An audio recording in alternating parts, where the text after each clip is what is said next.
Bagaimana konsep Merdeka Belajar dan Pendidikan 4.0?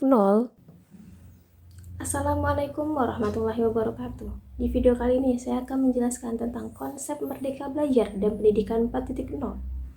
Konsep Merdeka Belajar sangatlah berbeda dengan kurikulum yang pernah ada dan digunakan oleh pendidikan formal di Indonesia. Konsep pendidikan ini sangat memperhitungkan kemampuan dan keunikan kognitif para siswanya. Dalam hal ini, fokusnya bukanlah sebanyak apa siswa mampu mendapatkan nilai melalui tugas yang diberikan oleh guru, tetapi bagaimana siswa mampu berpikir secara kritis menggunakan kemampuan kognitifnya. Dan juga, siswa tidak boleh hanya menghafal formulanya saja atau rumusnya saja, akan tetapi juga menemukan konsep dasarnya, sehingga mereka bisa menerapkannya untuk penyelesaian masalah yang lebih luas. Jadi, ada satu hal yang menarik dalam konsep Merdeka Belajar, yaitu adanya perluasan penilaian hasil belajar siswa yang tadinya hanya dari ujian nasional saja menjadi penugasan dan portofolio. Kedepannya, siswa akan diberikan ruang untuk bisa mengembangkan diri mereka sesuai dengan minat dan bakatnya. Apa rancangan perencanaan pembelajaran Al-Quran Hadis dan pembelajarannya dalam menyambut era pendidikan 4.0? Di era ini, ketika generasi milenial sedang mencari jati diri mereka, kita sebagai calon guru harus bisa merespon dengan cepat dengan menjadikan teladan yang baik bagi mereka. Adapun materi pertama dan utama yang harus mereka terima adalah mengenai bacaan Al-Quran yang baik. Hal ini disebabkan karena adanya kaitan yang kuat dengan sempurnanya ibadah sholat melalui sempurnanya bacaan Al-Quran.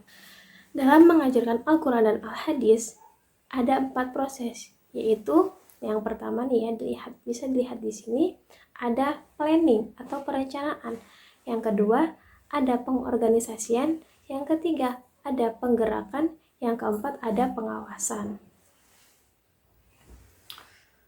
Yang pertama, planning atau perencanaan. Jadi, seorang guru harus memiliki planning yang tepat agar tujuan pembelajaran di era 4.0 ini berjalan dengan baik. Kemudian ada pengorganisasian. Pembelajaran Al-Quran dan Hadis tidak akan mampu terlaksana dengan efisien dan efektif ketika tidak didasari oleh pengorganisasian yang tepat. Yang ketiga yaitu penggerakan seluruh sumber daya manusia agar mau bekerja dengan sepenuh hati untuk mewujudkan tujuan yang telah diprogramkan secara efektif dan efisien. Kemudian yang keempat, yaitu yang terakhir, adalah pengawasan. Kita sebagai calon guru harus bisa mengawasi di setiap kegiatan siswanya agar proses belajar berjalan dengan baik.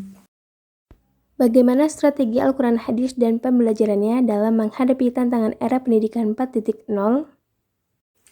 Jadi, pemilihan strategi pembelajaran mempunyai peranan penting dalam menyiapkan siswa menghadapi era revolusi industri 4.0 ini. Adapun 5 strategi yang bisa digunakan guru dalam pembelajaran yaitu yang pertama, membantu siswa dalam belajar. Yang kedua, adanya kesempatan untuk berkembang dan berprestasi. Yang ketiga, penguatan pendidikan karakter. Yang keempat, pentingnya pemanfaatan teknologi. Yang kelima, menjadi guru yang efektif, yaitu guru yang selalu berpikir bagaimana caranya agar bisa lebih baik lagi. Bagaimana pengembangan media pembelajaran Al-Quran Hadis dan pembelajarannya yang sesuai dengan era pendidikan 4.0? Kemudian di dalam media pembelajaran ada beberapa media, yaitu ada media visual, ada media audio, ada media audiovisual. Untuk di era milenial sekarang ini, yang paling tepat digunakan yaitu menggunakan media pembelajaran berbasis teknologi dengan menggunakan bantuan internet. Dan salah satu media teknologi yaitu e-learning. E-learning merupakan konsep pembelajaran yang dilakukan melalui jaringan media elektronik. Perkembangan teknologi yang sangat pesat dan sangat maju di era modern ini memungkinkan berbagai kegiatan dilakukan secara cepat dan efisien. Tujuan dari pengembangan e-learning sendiri adalah proses belajar sepanjang waktu siswa. Jadi, siswa dapat lebih aktif dalam proses pembelajaran, juga dapat menghemat waktu.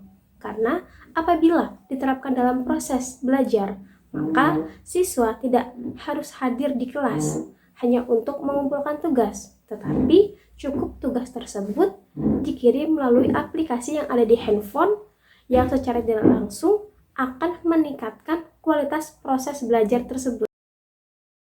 Salah satu contohnya yaitu Google Classroom, memudahkan guru dan siswa untuk melaksanakan pembelajaran jarak jauh.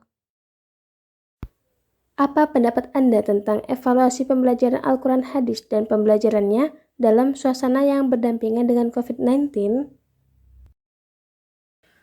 Penyebaran pandemi virus corona yaitu COVID-19 di Indonesia membuat banyak sekolah menghentikan proses belajar mengajar. Sebagai gantinya, pembelajaran dilakukan dengan jarak jauh atau daring.